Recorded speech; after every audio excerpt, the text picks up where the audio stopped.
山河远阔，谢谢您来听我讲故事。欢迎收听悠然心语。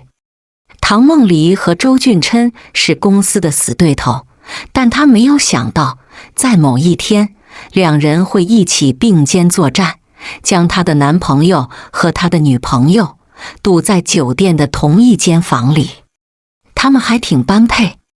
唐梦离听了这句话，脸色一变地迎上他眸子，你这张嘴还是一如既往的欠揍。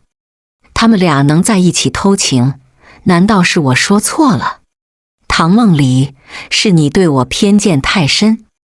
唐梦离苦涩一笑，将车后座的一瓶水丢给他，拿着水赶紧走人，我还要赶着去见客户。他对周俊琛的反感可是说说而已，是明目张胆的排斥。公司里所有人都知道，有他在的地方，周俊琛就不能出现，不然两人注定一场唇枪舌战。如果说他们是脾气不合，倒不如说是强者之间的抵触。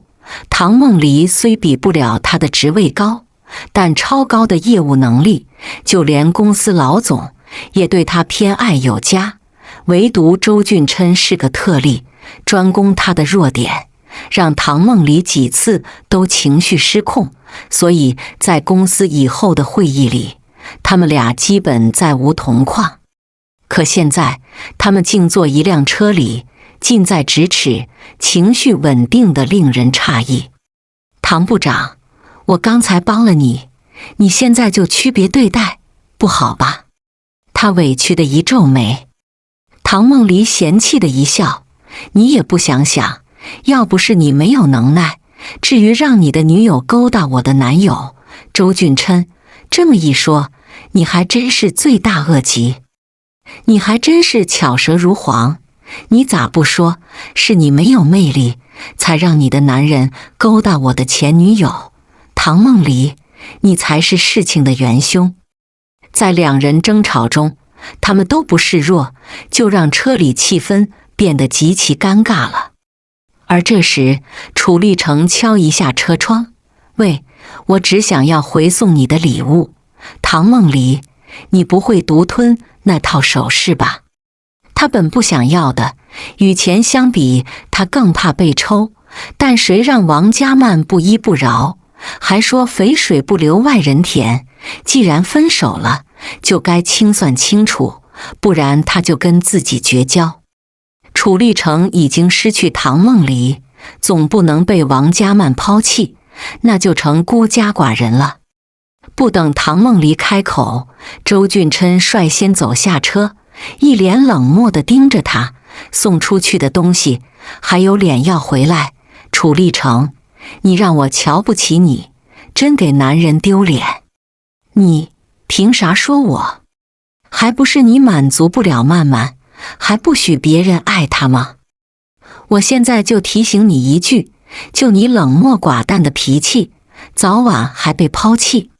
说完，楚立成就抢先跑了，因为周俊琛正想拿脚踹他，不跑就等着被拳打脚踢了。因为他知道周俊琛有一个当过特种兵的舅舅，散打擒拿这一块分分钟就能拿捏他，所以先跑才是王道。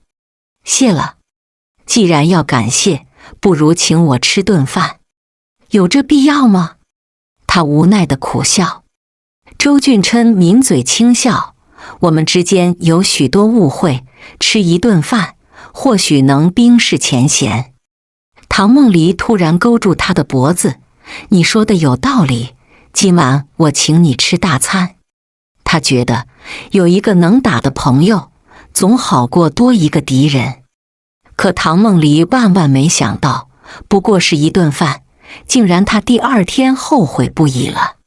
翌日清晨，他脸红地望着正从浴室走出来的人，一身的慵懒帅气，让人看了心颤。早，周俊琛笑着打招呼，慵懒地坐在沙发里，微抿一口冰美式，整个人透着懒散的神色。而坐床边的唐梦离强装淡定的一笑：“你起得好早，还真是勤劳打工人。”他本想开玩笑化解现在的尴尬，结果周俊琛竟无奈的苦笑：“我一整晚没睡，你昨晚太折腾了。”“哈哈，我喝醉了就喜欢拉人唱歌，让你看笑话了。”他摇头：“唐梦离，你不会是喝断片，还是故意想装傻？”语气里带着几分委屈。毕竟昨晚他可是倾尽所有的帮他，若不是身体素质足够好，估计现在就成软脚虾了。而某人儿却一副毫不知情的样子，显然不想与他有半分瓜葛，就让周俊琛有些郁闷。唐梦离故意凑近，装淡定地挑高他下巴，才说：“我们都是成年人，昨晚的事就不必揪着不放。放心，我不会找你麻烦，让你对我负责的，而我也不会纠缠你，所以咱俩就当啥事没有。你觉得呢？”你还真是大方。白色床单的落红，说明昨晚是唐梦离的第一次，而他丝毫不在意，就让周俊琛有几分诧异了。唐梦离笑着搭上他肩膀：“周副总，我就当昨晚是一场梦，而且身体的体验感不错，我觉得并不吃亏。而你在以后的工作中，别公报私仇就行了。”说完，他就优雅地先走出客房。周俊琛望着他渐渐走远的倩影，嘴角扯出一丝笑。还是第一次有女人这么迫不及待地要跟自己撇清关系，唐梦离还真是一个奇葩。然而他的反常却让周俊琛心里对他有一丝丝的牵挂了。在以后的日子里，周俊琛还是一贯的工作态度，但却让助理给唐梦离几个大客户，都是他曾经想要争取，却被他抢先一步抢走的。周副总，你这么主动，不会是喜欢我吧？在一次走廊偶遇，唐梦离狐疑地问。周俊琛单手将他抵在墙边，一脸玩笑地说：“我喜欢你，你敢跟我吗？”唐梦离猛地推他一把：“就算世上男人都死光，我也不会跟你。”周俊琛，我只想跟你做同事，所以你就别痴心妄想了。一想到我前男友的现女友是你的前女友，这种复杂的关系，我想想都觉得尴尬。若跟你再扯一层关系，我注定要发疯了。说完，他敷衍地挥挥手，走出了他的视线。而被甩在身后的周俊琛直勾勾盯着他，竟有几分失神了。你要想整他，我可以帮你。来人是郭梅，与唐梦离死不对付，在这一点与周俊琛倒是有的一拼。他温柔抛一个媚眼，却被无视。周俊琛慵懒的一句：“他最近的斗志让我不得不佩服。你不知道吗？她最近被男友甩了，据说是她男友发现了。这些年她跟其他男人的复杂关系，不得不佩服她一点，真的很能装。我倒挺欣赏这一点，真是不造作。分明是感情混乱。不对，你不是最讨厌他？”郭梅狐疑地问。周俊琛摇头：“人是会变的。那是否意味着你也喜欢我了？俊琛，我们若是在一起，那就是强强联手，在公司里再无人敢挑衅你了。”他一副得意洋洋的，想要攀上他的肩膀，却被直接躲开。郭梅，跟你做5年的同事，我很开心。周俊琛笑着离开，就听身后的人说：“可我想跟你做男女朋友，不然普通朋友也行。”他的一腔热情换来的是他冷漠的挥挥手。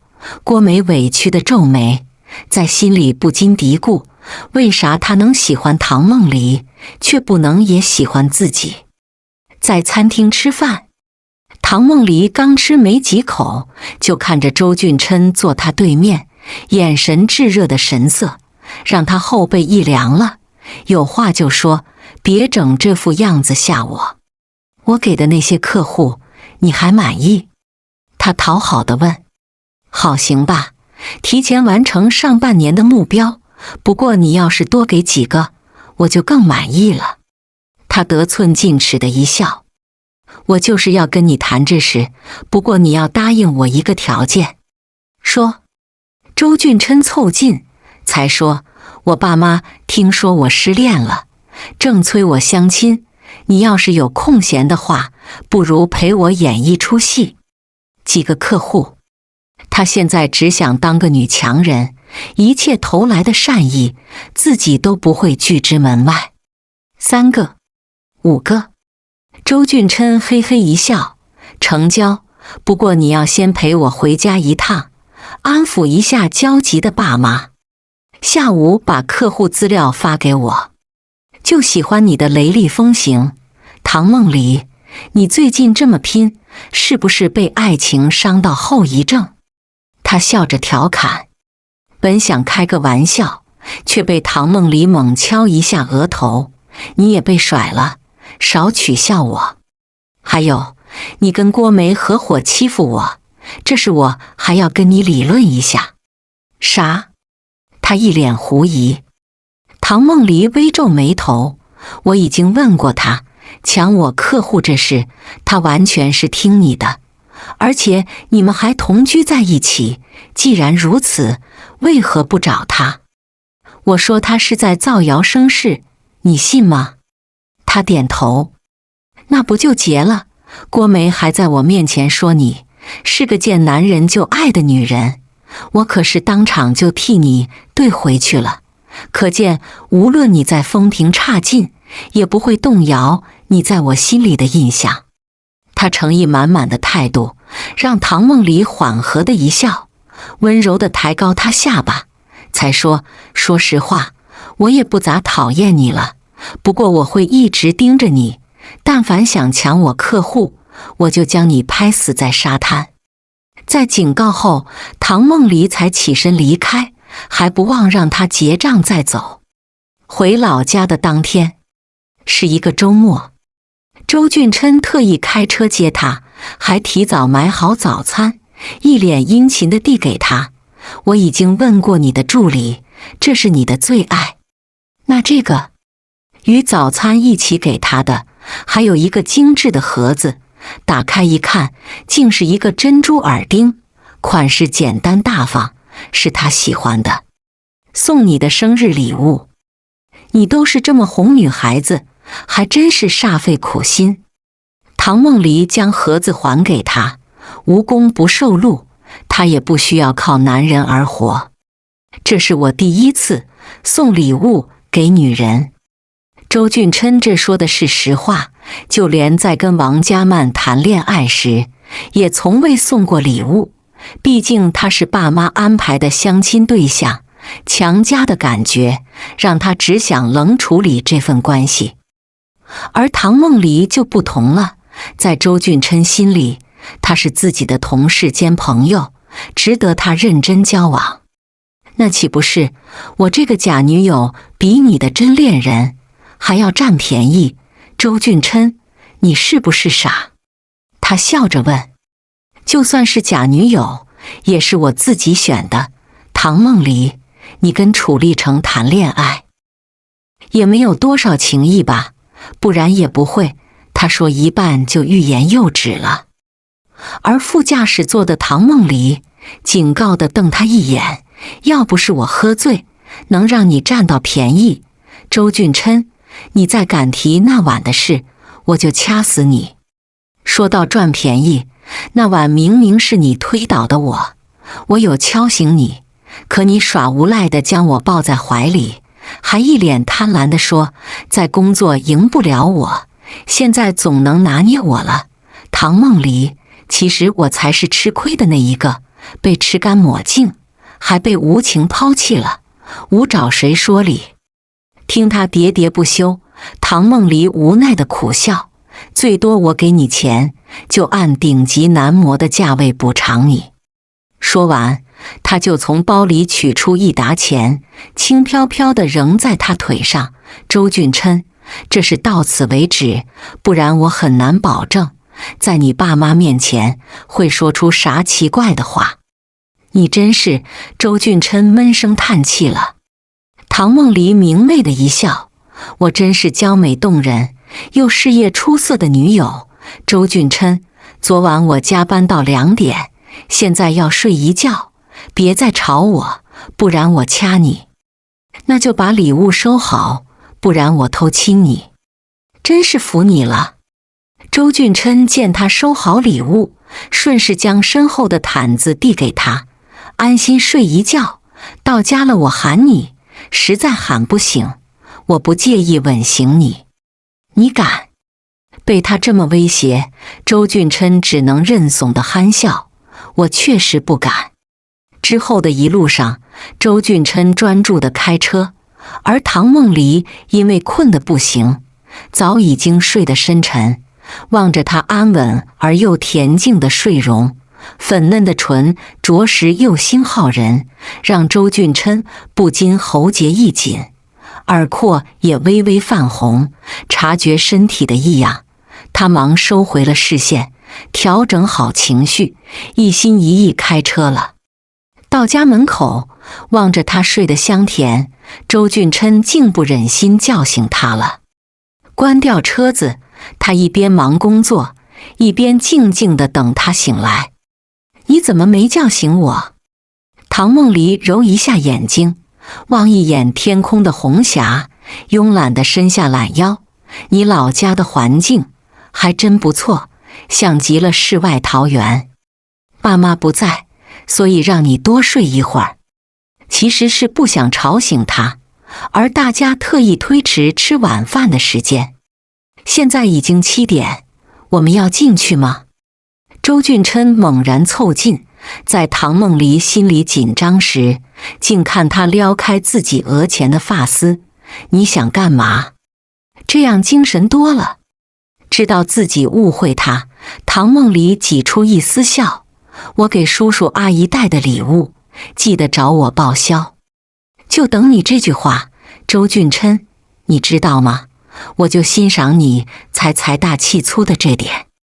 两人下车，周俊琛牵住他的手，一脸宠溺的眼神。爸妈在看着，主动一点。唐梦离踮起脚尖，在他耳边轻吹口热气，让我加戏可以，回公司后记得陪我去见张总。你还真是，我很聪明，不用你特意夸奖我。一家人坐在客厅里，周母笑着递给他一份礼物，我就知道这珍珠项链很配你，梦离，希望你喜欢。谢谢，阿姨，我很喜欢。一个送珍珠项链，一个送珍珠耳钉，母子俩还真是心有灵犀。我做好晚饭了，大家快来吃吧。周父忙活1小时，终于做了一桌子美食，不仅色香味俱全，光是看着就赏心悦目，可见很用心。叔叔，你这做饭的手艺简直一绝，是我吃过最棒的晚饭了。唐梦离的夸赞让周父腼腆的一笑，一旁的周母也慈祥地朝他笑笑。梦离，既然喜欢吃，那就经常回家。俊琛要是没时间，你告诉阿姨，我去城里接你。那我岂不是要经常麻烦阿姨？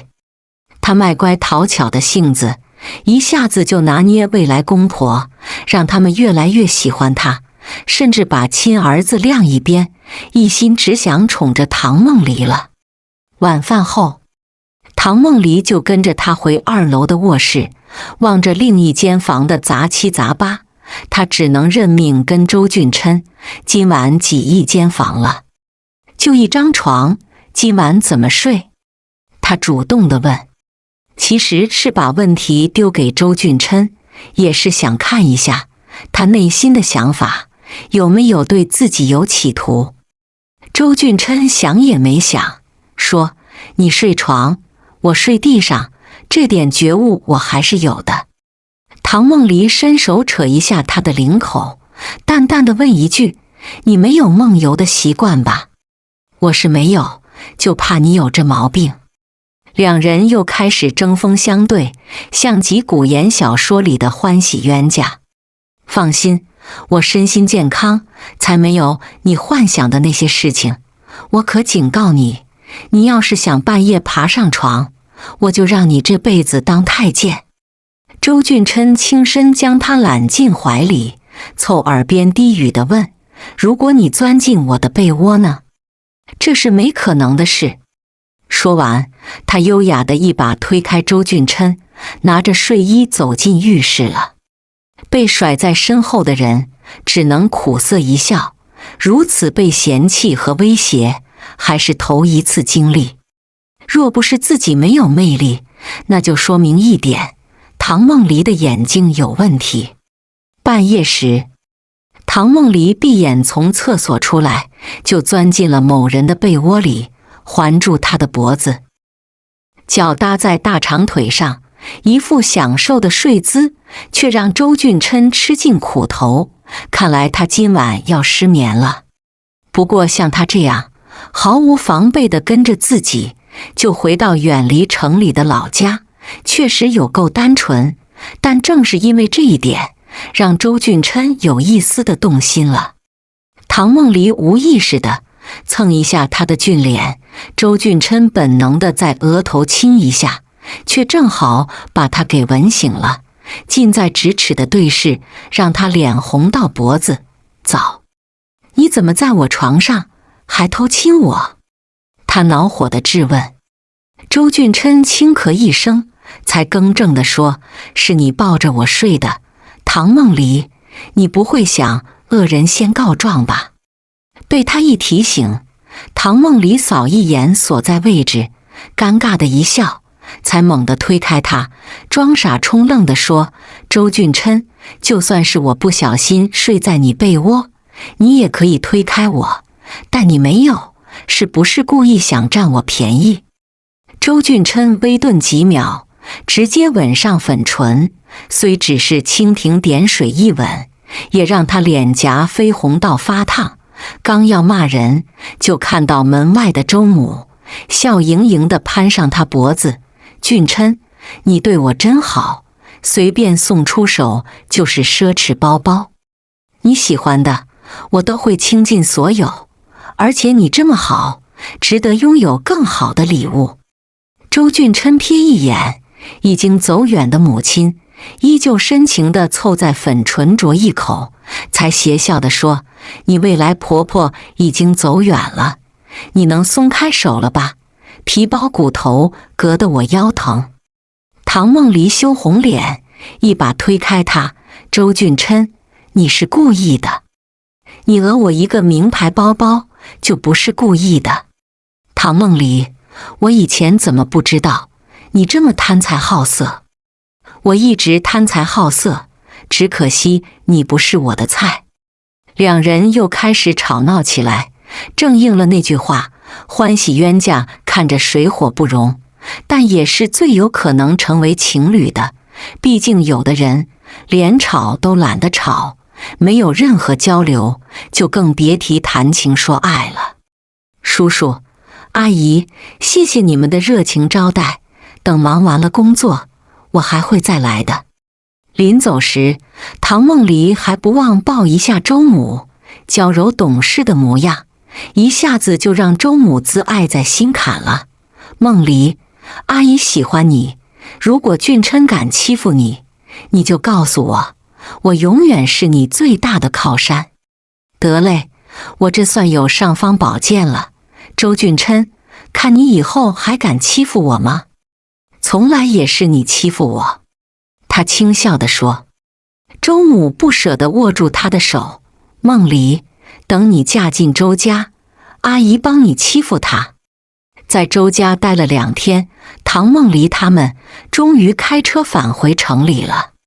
去的时候打瞌睡，返程的时候，唐梦离又是睡了一路，直到被手机铃声吵醒，他才慵懒地伸下胳膊，望一眼正在处理工作的人，你又没叫醒我，正好有个工作着急处理。他轻描淡写地解释，那也谢谢你。唐梦离在下车前将周母送的项链还给他了，这是我妈送给你的，你给我算哪一回事？你替我收着呗，不然我拿去折现也行。他从不拒绝到手的钱，如果四面八方来财，那才爽呢。周俊琛把项链放在他手心，才意味深长地说，项链挺好的，折现就亏钱了。你不会是想拿礼物收买我，周俊琛？你让我假扮你的女朋友，是不是有阴谋？唐梦离故意将他抵在路灯旁，本想调侃他，谁料竟被周俊琛反手抵在墙边，凑在脸前轻吹口气。这番撩拨惹得他脸红心跳加速了。周俊琛，来人了！说完，他猛地推开他了。周俊琛邪气的一笑，唐梦离，你害羞了，咱俩都是同床共枕过的，不至于脸红耳热吧？唐梦离见不得他得意，踮起脚尖在薄唇亲一下，突来的亲昵让周俊琛耳廓都红了，心里的躁动让他俊脸也微微泛红起来。见状，唐黎梦淡然的一笑，周俊琛，你也不过如此。说完，他就拿着袋子优雅地走进小区，而被甩在身后的周俊琛只能无奈地苦笑了。唐黎梦的步步不落下风，竟让他觉得可爱，严重怀疑自己是不是自己喜欢被虐。时间过得很快，不知不觉就过了2月。因为没机会再回周家，周俊琛也去了外地出差，所以他都忘记了自己还有假女友的这层身份。当唐黎梦在公司加班时，接到他电话，挑眉不耐烦地说，有话说，我正在忙，语气十分的敷衍。我在公司楼下，你赶紧出来。我在工作，没时间陪你闲聊。说完，他就无情挂断电话了。唐梦离，我是你男友，才半月未见，你不会就忘了吧？这话刚好提醒他了。唐梦离憨憨一笑，你等我，5分钟就到楼下。他收拾完东西，就提着包包，急匆匆下楼了。看着站在雨中的周俊琛，他小跑着走近，找我干嘛？下雨也不知道带把伞。正在说着，唐梦离头顶就被撑起一把黑伞，刚好将他护在里面。突来的举动让他心里一暖，找我啥事？语气也变柔和了。跟我去见一个人，是我邻居家的妹妹，一直爱恋我，帮我打发了她。懂了。随后2人就坐车来到一家餐厅，是那种古色古香的装饰，让人身临其境，如同身处在古代的亭台楼阁，十分的美轮美奂。周大哥，你终于来了，这位是你的秘书。张宁夏兴奋地走近他，再看到身边的唐梦离，眼神都变得犀利了，上下打量，很明显在提防他。周俊琛揽上唐梦离的纤腰，他笑盈盈地开口，你好，我是俊琛的女友，听他说你是他的邻家妹妹，很高兴认识你。女朋友？周大哥，你会找个随便的女人故意来骗我走吧？见状，周俊琛想要解释，而唐梦离却直接攀上他脖子，凑在薄唇痴痴地亲一下，才一脸迷恋地开口，俊琛，我真的很爱你，我也爱你，而且永远比你爱我多一点。周俊琛温柔而炙热的眼神，让唐梦离都看得脸红了。一旁的张宁夏更是气到憋气，颤抖地开口：“周大哥，她真是你女朋友？可我听说你的女朋友叫王佳曼，那都是前女友了。现在我最爱的是梦离。”周俊琛低头吻上粉唇，痴情宠溺的样子让张宁夏脸色都白了。周大哥，明天是我的生日宴。话未说完，他的手机突然响了。望着渐渐走远的人，张宁夏气鼓鼓地走进唐梦离，冷冷地打量着他，突然就将人儿推下人工水池了。唐梦离幸好会游泳，但走出来时身上已经全湿透，秋风吹来，让他浑身颤巍巍了。你没事吧？张宁夏看着打完电话走来的周俊琛，故意好心地问。谁也没想到，唐梦离抬手给他一巴掌。张宁夏，少假惺惺地安慰人，要不是我会游泳，你刚才的举动就是在杀人。周大哥，他竟然打我！张宁夏哭泣泣的，恶人先告状，以为周俊琛会护着自己，谁料他先是问候了唐梦离，才冷声地说：“张宁夏，你打小就骄纵，现在更是无理取闹了。周大哥，是他先打的我，我才推他一把，也没想到就掉进水里了。你要是生气，我向他道歉就是了。”说完，他就眼泪汪汪地看向唐梦离：“唐姐姐，对不起。”唐梦离依偎在周俊琛怀里，冷笑地说：“张宁夏，要是道歉有用，那杀人犯也不用坐牢了。周大哥，你看他，我好心道歉，他居然的理不饶人。”呜！周俊琛轻咳一声，才不耐烦地说：“张宁夏，我看你以后还是别出现在我面前了，毕竟我不想梦离受欺负。”望着他们渐渐走远的背影，张宁夏气得直跺脚了，眼泪也不争气地落下来。他在心里暗暗发誓，总有一天他一定会抢走周俊琛，而唐梦离就只配哭。我送你去医院。周俊琛抱着他上车，看着唐梦离头发丝都在滴水，脸色都变阴沉了。我真没事，你送我回家就行，洗个热水澡，第二天照常能上班。他说完，挤出一丝笑。真不去医院？他满脸的自责和心疼。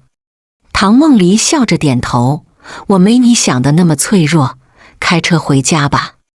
到小区楼下，周俊琛停稳车子，就发现了他的异常，伸手摸上额头，竟是滚烫。唐黎梦，你家住几楼？302。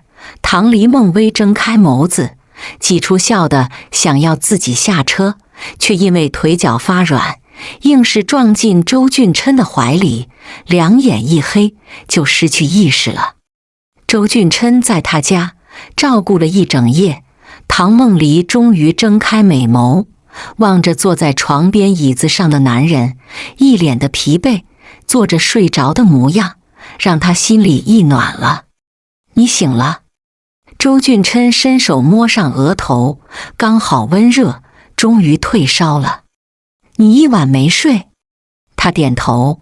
你一直发烧，还因为低血糖昏迷，我哪里敢离开半步。唐黎梦，对不起，让你因为我受这无望的委屈。唐梦离安慰的一笑，还缓和情绪的刮一下他鼻尖。周俊琛，我是工作太拼命，一天都忘了吃饭，昏迷发烧都与你无关，但你与我有关。听到这里，唐梦离就是铁石心肠，心里也顿时柔软了。更何况在他内心深处，早就对周俊琛有些喜欢了。他正在失神，就被周俊琛凑近吻一下粉唇。梦离，你是第一个在我面前走神的女人。就在气氛暖昧时，唐梦离的电话响了。喂，学长，我们见一面吧。好啊。唐梦离刚挂了电话，就看到已经走远的周俊琛。谢谢你了，改天请你吃饭。不必了。他敷衍地挥挥手，走出了他的家。几天后，唐梦离见完学长，就打算回公司，却被一个女人给拦在路边了。你是？我是李大哥的朋友。女人叫张玲，一直暗恋唐梦离学长，今天竟偷偷跟踪过来，在听到李博远跟唐梦离表白，心里就有了要算计他的计划。我不是认识你，抱歉。唐梦离转身要走，却被他拍手打断，就看到几个男人朝着他们逼近。张玲淡然一笑，唐梦离，我倒是要看看，你如果身败名裂了，李大哥还会娶你吗？你小小年纪就这么阴险，现在是法治社会，你就不怕被警察抓吗？唐梦离淡定地反问。怕，我更怕被李大哥嫌弃。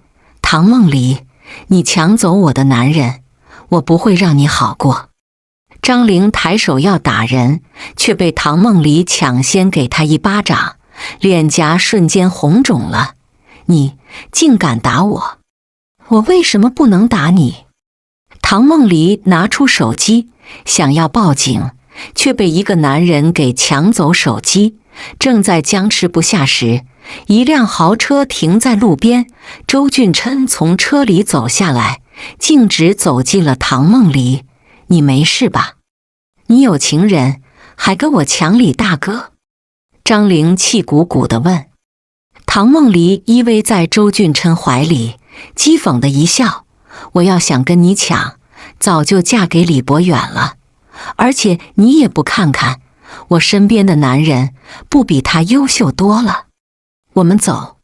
临走时，周俊琛冷厉地看一眼张玲，回去告诉李博远，再纠缠唐梦离，别怪我对你们不客气。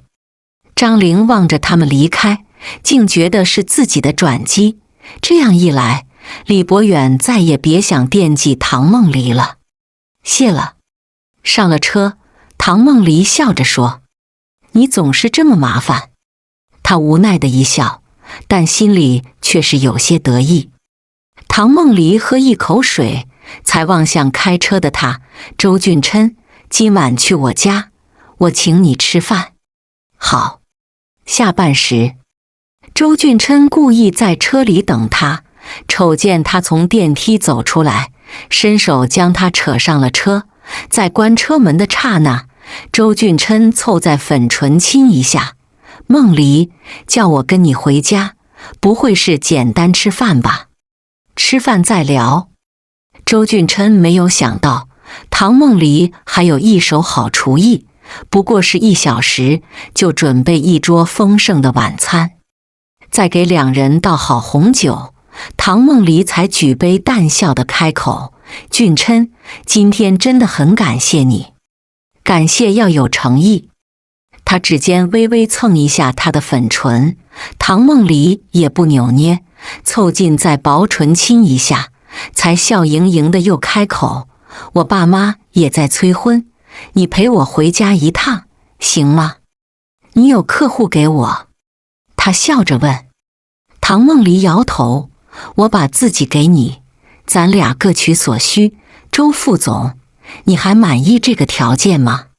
说话间，他已经转过桌子，坐在他腿上，笑着攀上他脖子，近在咫尺的凝望，让周俊琛脸颊一红。唐梦离，你是故意的。唐梦离用手封住他的薄唇，你敢说对我没兴趣？周俊琛，你要说出来，我现在就走。走哪去？这可是你家。周俊琛低头吻上粉唇，两人深情纠缠许久。他才抱着怀中人儿大步地走进卧室了。从这一晚开始，两人的关系似乎更近一些，只是谁也没捅破那层纸，就这么不清不楚地交往着了。回家的那晚，周俊琛因为被父亲灌酒，已经醉意正浓，而一旁的唐梦离被母亲拉去了厨房，小声叮嘱他：梦离，我瞧着小周喝醉了，你待会跟他回家，记得熬一碗醒酒汤。妈，我跟他不住一起。他脸红的解释。母亲温柔地敲一下他额头：你傻呀，不会趁机住他家里，我就是看好了小周，你可别把人给我弄丢，懂了吗？妈，你觉得他比楚立成怎么样？母亲想也没想地回答：小周稳重帅气，还是痴心一片，可比楚立成靠谱多了。我可提醒你，别让小周知道你有前任。知道了。跟父母告别后，唐梦离扶着周俊琛上了车，正打算启动车子，就看到他呆呆地望着自己。醒了。我只是喝醉，又不是晕倒。唐梦离，谢谢你送我回家。互帮互助，不用谢我。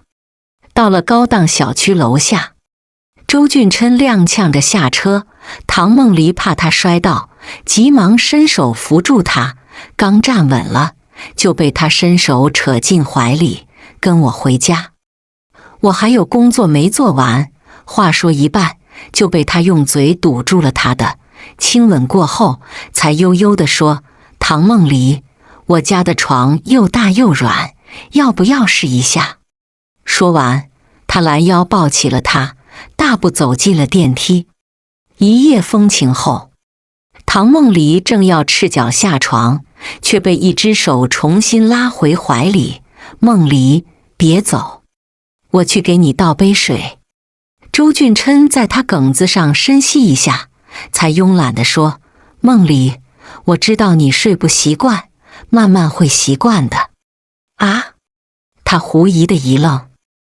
而周俊琛此时凑近他脸前，故意的轻吹口热气，才低哑地说：梦离，我们已经见过两边父母，我觉得我们的关系应改变一下了。话刚说完，唐梦离用手封住他的薄唇：我们现在这样，真假有区别吗？周俊琛，我困了，睡吧，我守着你。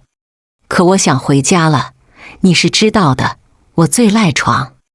周俊琛温柔地将他抱得更紧，凑在耳边轻咬一下，才又说：新床睡得多了，也就慢慢习惯，不如从明天开始，你搬来我家住。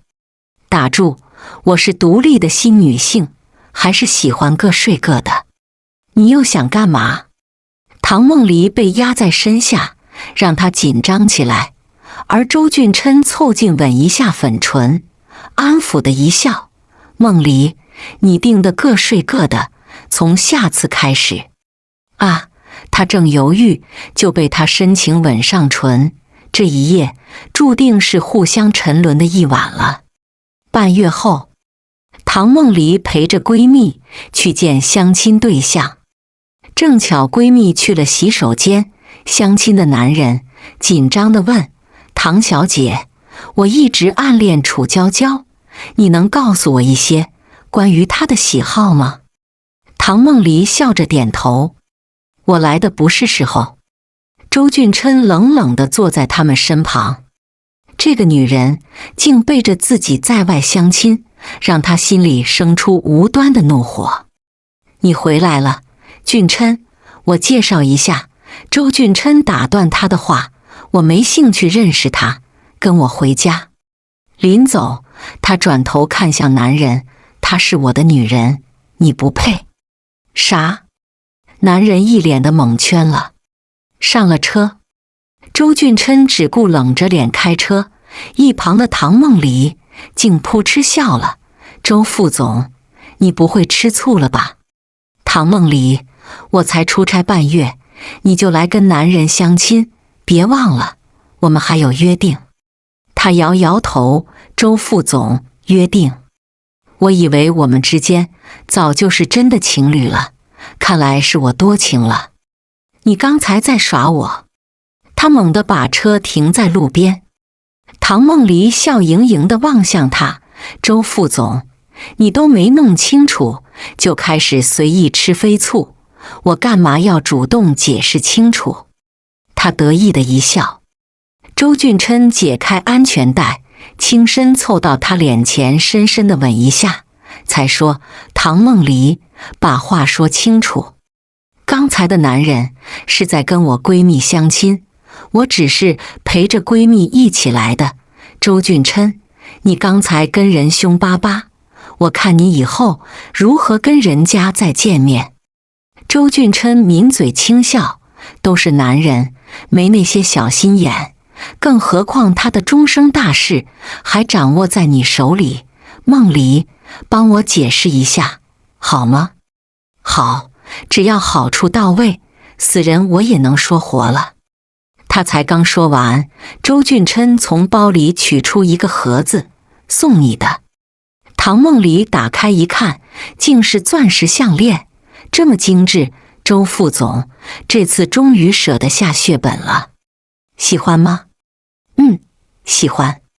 周俊琛温柔一笑，喜欢就好。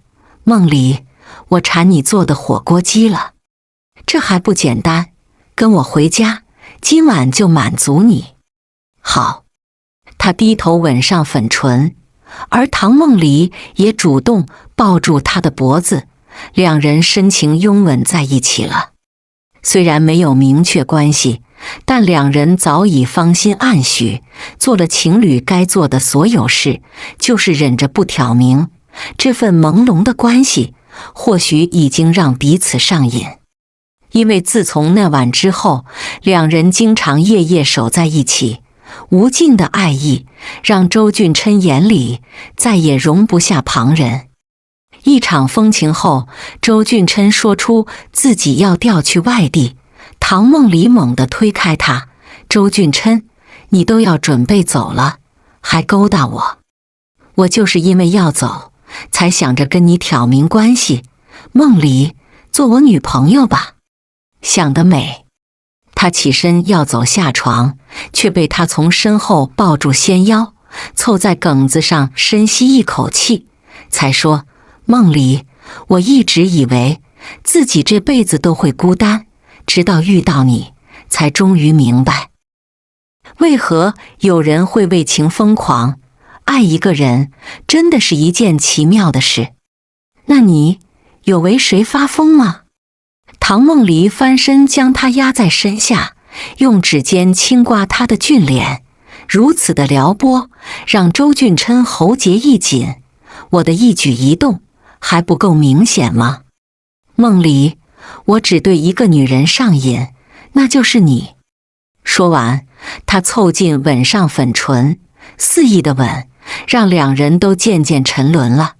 因为知道会两地分居，今晚的他们格外珍惜离别前的美好，恨不得将彼此刻在骨子里。1年后，唐梦离终于办好调职的准备，只要收拾好行李，他就可以去外地找周俊琛了。想不到在一起时，两人总是吵吵闹闹，一对欢喜冤家。现在异地恋了，他就发疯的想念周俊琛。女人的心思真的好难。在飞机落地后，唐梦离就打车去了公寓。他没有想到，周俊琛在外地租的房子，邻居竟是张宁夏。为了能追到周俊琛，张宁夏死乞白脸的住在隔壁1年，而这件事周俊琛从未跟他讲过。唐姐姐，这是我家，进来坐坐呗。好啊。将行李箱放在客厅，唐梦离就跟着张宁夏进屋了。看一眼屋里的装饰，他真觉得某人儿疯了。这间房子居然跟周俊琛的一模一样，这份疯癫的执念让唐梦离觉得反感。唐姐姐，你还不知道吧？周大哥调来这里上班，是他主动提的，自然也是为了陪我，是吗？唐梦离懒得揭穿他。张宁夏微抿一口咖啡，才又说：我听说你家里负担重，你要是肯离开，我可以给你一笔钱。你能给我多少？唐梦离笑着问。100万，只要你离开周大哥，这些钱就是你的。我说的离开，是永远的消失在他面前，而不是简单的辞职。张宁夏抿嘴一笑，淡淡的望着他，这样的条件很难有女人能抗拒，毕竟真金白银的实惠是上班打工根本做得不到的。唐梦离淡然一笑，才扫兴地说：张宁夏，你恐怕是误会了，100万就像买通我，那我岂不是太好骗？我早就调查过周俊琛，虽只是一个公司副总，却也是周爷爷的财产继承人。据说周爷爷可是远近闻名的画家，不仅如此，他的收藏也是价值连城。比起100万，是人都会做出正确选择吧？你居然找人调查周大哥？我是他女朋友，还需要调查吗？这些都是周俊琛自己告诉我的。唐梦离微微蹙眉，才又说：该离开的是你。你未免也太嚣张了，你竟敢跟张家作对。我有周家撑腰，有啥不敢的？更何况张家也不是首富，有啥让我胆寒的威慑力？张宁夏，你要不要搬走，与我无关，但我会跟周俊琛搬走。唐梦离回到对面的家，就开始收拾东西。等到晚饭前，周俊琛开车回来，想要温柔地抱她，竟被直接躲开。别碰我，脏！梦离，你是不是误会了？你们住1年了，我竟丝毫不知，你在刻意隐瞒，这里面一定有猫腻。周俊琛低头强吻上粉唇，直到两人都气喘吁吁，他才松开手。梦离，我这1年都是住在公司的宿舍，知道你要来这边，我才临时租的房子，也是在昨天才知道张宁夏就住隔壁，为了怕你误会，租完房子后我就一直没来这边。他委屈地皱眉。唐梦离知道自己误会他了，主动吻上薄唇，哄了好久，才终于让他笑了。今晚想吃什么？我去做，你做的我都喜欢吃。唐梦离笑着，紧跟他走进厨房。周俊琛在做饭，他就从身后抱住他的窄腰，许久未见，只想跟他腻在一起，一刻也不分开。梦离，我们结婚吧。好啊，只是没有求婚戒指。话说一半，周俊琛从怀里取出钻戒，一本正经地递到他脸前，痴痴地说：梦离，这总可以答应我了吧？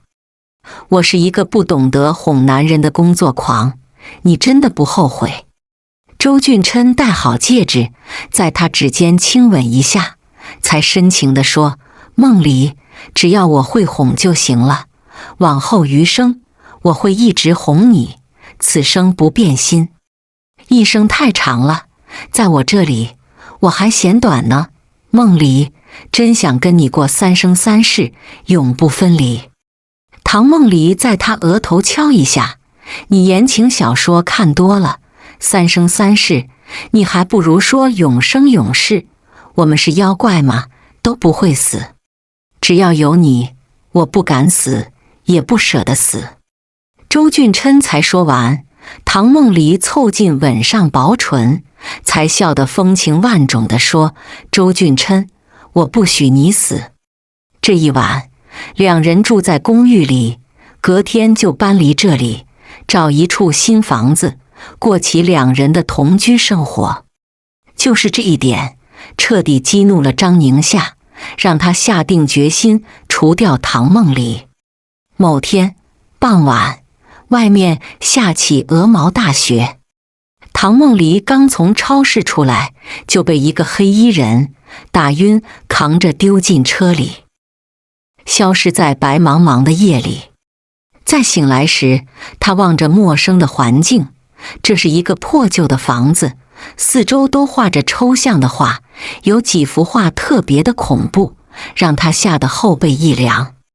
这样简陋的地方，窗户底下的桌子上还点着一个香炉，浓郁的香气让他只觉得昏昏沉沉，根本提不起精神来。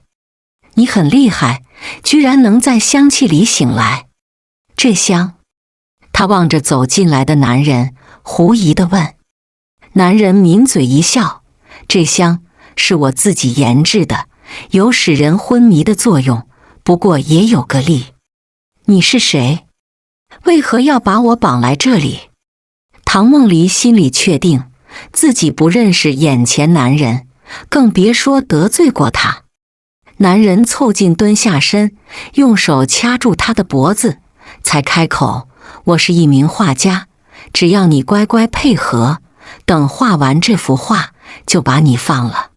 好啊，你赶紧画，我等你画完。唐梦离以为他是在墙上作画，却不想竟是自己想简单了。男人的目的竟是在他后背画画，说得好听是画画，其实就是满背纹身。大哥，要不我给你钱，你还是找别人吧。他笑着婉拒。男人脸色阴沉起来，你惹得夏夏哭，我怎么可能随便放你走？唐梦离，你可以不让我画画，但你要一直陪着我。是张宁夏，你跟他啥关系？男人一听张宁夏，脸上有幸福的笑意了。他是唯一跟我做朋友的人，我们从小就认识，是他将我从楼顶拽下来，还给我一个面包。我永远记得他说的话，只要我愿意，他可以做我一辈子的朋友。如果没人爱我，他可以一直爱我，像家人一般的爱，是我最期盼的了。而你却要伤害他，唐梦离，你说我怎么能放过你？男人拿出画画的工具，正在收拾，一摆在桌子上，就忽略一旁的唐梦离。